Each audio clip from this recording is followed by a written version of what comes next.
Tonight on DC News Now at 9, we're learning how a dead black bear may have ended up inside a plastic bag in Arlington. Who's taking responsibility for the disturbing find?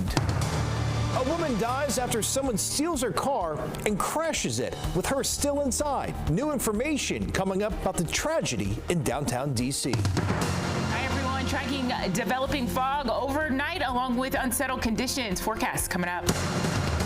An elementary school principal charged with assault. Happening in this neighborhood, it is concerning. Rockville parents react to the shocking allegations. And Happy Pride, DC! How DC is kicking off the month-long celebration of the LGBTQ community. You're watching the station covering all of the DMV. This is DC News Now. Hi, everyone. Thanks for joining us tonight at 9 o'clock. I'm Chris Flanagan. An elementary school principal in Montgomery County is charged with assaulting one of his own students. Andrew Winter turned himself in today. DC News Now's Daniel Hamburg is live at Ritchie Park Elementary School in Rockville. And Daniel, police say that assault was caught on camera. Yeah, Chris, detectives with the Rockville City Police Department say this happened 4 months ago during the lunchtime hour. 2 students actually witnessed it, reported it to their teacher before it was reported to police. Some parents just found out about it today. 54-year-old Andrew Winter, principal of Ritchie Park Elementary School, is facing second-degree assault charges after detectives say he stomped on a student's foot in February. Parents are shocked to hear the news. Happening in this neighborhood, it is concerning. According to the arrest warrant, a surveillance camera above the assault showed Winter in a green football jersey with his last name. The warrant says while other students were around, one student was standing close to Winter talking until Winter grabbed the student by their clothing, physically sitting them down on a nearby bench. Detectives say Winter, who was standing over the student, looked down at the student before he lifted his left foot and stomped it on the student's right foot, causing them to immediately start crying. The video shows Winter sitting down on the bench next to the victim and putting his arm around the victim's shoulder. One parent we talked with now questions the hiring process. Are there things that need to be known about the top official in your child's school, especially behavioral? MCPS sent a letter to families and staff today saying they are aware of Winter's arrest and that Winter has been and remains on leave from the school, but it's a personnel matter and can't share more. Now, I did reach out to Winter for comment. He did not return my calls. We're live in Rockville. Daniel Hamburg, DC News Now. All right, Daniel, thank you. Meanwhile, just in here at 9, a man who's in critical condition after a shooting near the Maryland-D.C. border. Taking a live look right now at the scene. This is in Temple Hills. We're told Prince George's County Police responded to Naylor Road near Suitland Parkway around 7 this evening. You can see there it's still a really heavy police presence at this hour. No word yet any suspects. Of course, we'll keep you updated. Also tonight, we have new details on how a dead black bear may have ended up inside a plastic bag near a walking trail in Arlington. The bear was reportedly hit by a car in I-66 in Prince William County. Officials with the Animal Welfare League of Arlington tell us a contractor for the Virginia Department of Transportation admitted to taking the bear to Arlington and dumping it over an overpass. Coming up all new at 9:30, we'll hear from the woman who stumbled across this disturbing discovery. And developing tonight, an elderly woman dies after police say someone stole her car and crashed it while she was still inside of it. The crash unfolding in downtown D.C. Our reporter Marielle Carbone joining us live there. And Marielle, it really happened in a very busy area. Yeah, Chris, it is, especially during the day. But as you can see now, not as many people coming through this area. You can still see where the car actually hit the building here behind us. This building is actually where the Attorney General's office is. Now, police tell us that the driver and suspect in this case was taken into custody as police continue to investigate what happened. It is a tragic event. Our condolences are with the family. Tonight, D.C. police are investigating after a motor vehicle theft leaves an elderly woman dead. Police got the call around 1 this afternoon. A person reporting their car, a white SUV, was stolen at MedStar Washington Hospital with their elderly parent still in it. The suspect entered the vehicle and stole the vehicle. Police deployed their helicopter, Falcon, and put a ground lookout out for the vehicle.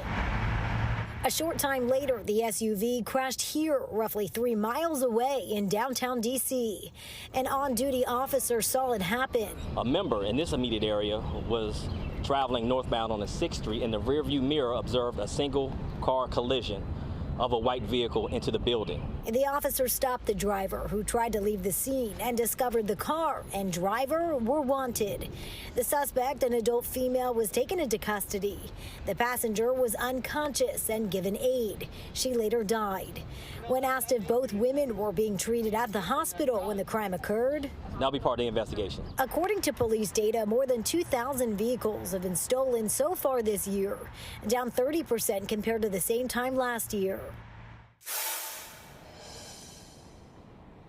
And police tell us they are working with the Attorney General's office to file charges in this case. Reporting live downtown, I'm Ariel Carbone, DC News Now. Just heartbreaking for that family. Marielle, thank you. All right, let's get a first check on the forecast now with Chief Meteorologist Janessa Webb. And Janessa, no doubt air conditioners, well, they're our friends tonight. Your best friend, really. You're going to be needing to stay close to that situation for the next couple of days as heat and humidity, it continues to rise across the DMV. Beautiful night, though. It's a little deceiving with all that humidity rising into the upper atmosphere. There's a good amount of moisture in the kind of higher elevation right now. A really live look out towards current regional view up and down the East Coast. We're very quiet. All storm systems are kind of lingering to the south of us, and it will stay that way really as we go into your Tuesday as well. So limited cloud coverage, no big issues. All the stormy activity has been out towards Richmond this evening, and it will continue to be out that way from Petersburg, making its way into parts of the Carolinas. So our big weather story is the temperatures along with this number right here. It's dew points. That measures the moisture that we are seeing in the upper atmosphere. So it feels like we are in the deep south right now, really feeling like we're in the thick of the summer season, and we're still technically into spring, late spring, upper 60s right now. So it's very muggy, near tropical out towards Anne Arundel County into Woodstock as well. Let's talk about tomorrow morning. No big concerns, except one thing. We do have dense fog that's going to start to develop due to all this moisture that we are seeing by 9 a.m. back into the 70s. Hey, tomorrow's a pretty quiet day. Still some increase in clouds and a little bit more instability. The bigger weather story is going to be for your midweek as rain and a few storms start to reappear. We'll look at that, Chris, coming up. Okay, Janessa, thanks. We'll see you then. A convicted sex offender now in custody for the murder of a Montgomery County parole officer. The officer's brother now speaking exclusively to DC News Now. Investigators say Davis Martinez was killed during a home visit in Chevy Chase on Friday. The suspect, Emmanuel Sewell, was arrested 6 hours away in West Virginia on Saturday. Martinez was a 6-year veteran of the Maryland Department of Public Safety and Correctional Services. His family says he was a second-generation American, born to Salvadoran parents. He was the first in his family to graduate college. Davis, he was a kindred spirit. There's really not one word to be able to describe Davis. He always wanted to help people. I think Davis, he could never see any fault in a person. He believed in second chances. Statement released by Maryland Governor Wes Moore reads in part, Agent Martinez served with distinction and our state is safer because of him. Our entire state grieves his loss along with those he held dear. Now, under the governor's orders, state flags will fly at half staff until Martinez is laid to rest. Well, a former Virginia-based animal breeder will have to pay more than $35 million for mistreatment of dogs in its facility.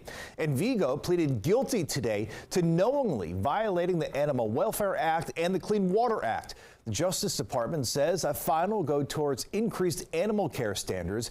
More than 4,000 beagles were seized back in 2022 for extensive mistreatment. Hundreds of dogs also died in the company's care.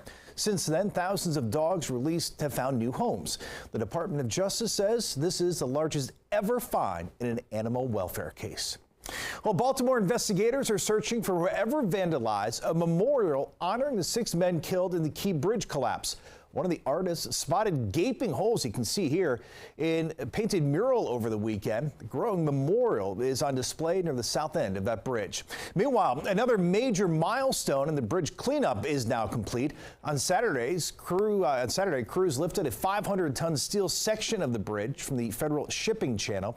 The section is part of the steel truss that pinned the Dali cargo ship for 7 weeks. The U.S. Army Corps of Engineers says this is an important next step to fully reopening the channel. Well, it is the first work week with Metro's summer shutdown. Red Line commuters who normally ride Tacoma, Glenmont, Wheaton, Forest Glen, or Silver Spring stations have to find another way to get to and from work. As a reminder, Tacoma Station, that'll reopen June 30th. All other stations reopen September 1st. Metro is offering 4 free shuttle routes throughout the shutdown, but plan ahead because it will likely add time to your commute. Well, I had to get up early. That's one of the things. I had to leave my house early and I had to rush to come here. I hopefully catch the bus on time, but I'm only going to do it through July. I don't know how everybody else is going to do it. It's going to be longer for them. Again, plan ahead if you're taking these shuttle buses. Metro says as demand picks up during rush hour, you could get stuck waiting for a spot.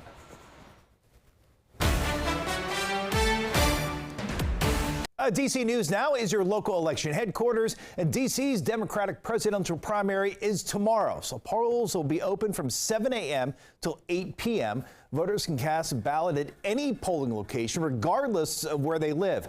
If you're not registered to vote, you can register in person tomorrow, as long as you bring a DC ID or proof of residence. If you're mailing in a ballot, it must be postmarked or taken to a drop box by 8 p.m. tomorrow. Well, it's officially Pride Month, and DC's Pride flag, you can see it here, is flying high. Today, leaders came together for the annual LGBTQ plus flag raising ceremony. DC News Now's Tosin Fikile joining us here in studio. And Tosin, DC's leaders say making the city inclusive is really bigger than today's celebration. That's right, it is, because there are big plans for next year, Chris. And city leaders stress that they want to make DC a place that people come to, not just for what they call the 3 M's, monuments, museums, and memorials, but a place they come to for the inclusive community. And that's important not just as the city celebrates Pride Month, but as they prepare to host World Pride. DC's Pride flag, you can see there, went up this afternoon. City leaders touting the steps the district has taken to make sure there were laws protecting members of the LGBTQ community. Now, DC Council Chair said in this year's budget, they took steps to protect and support the LGBTQ plus community, including more than $5 million to support World Pride, about $2 million towards the construction of the LGBTQIA plus center, and the funding of the LGBTQ Black History Project. As we raise the Pride flag today, let it serve as a reminder of the progress that we've made, but also a reminder of the work ahead. Although this month is one of celebration, reflection, and unwavering commitment, we know that Pride is not confined to June. It's a year-long, indeed a lifelong commitment.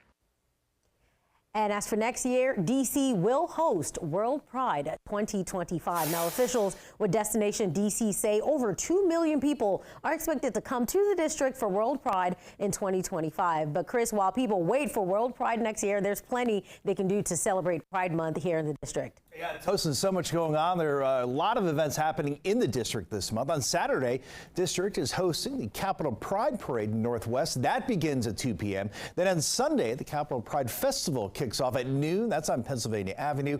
And later this month, on the 27th, is a District of Pride Showcase. It's being held at Lincoln Theater. A lot going on.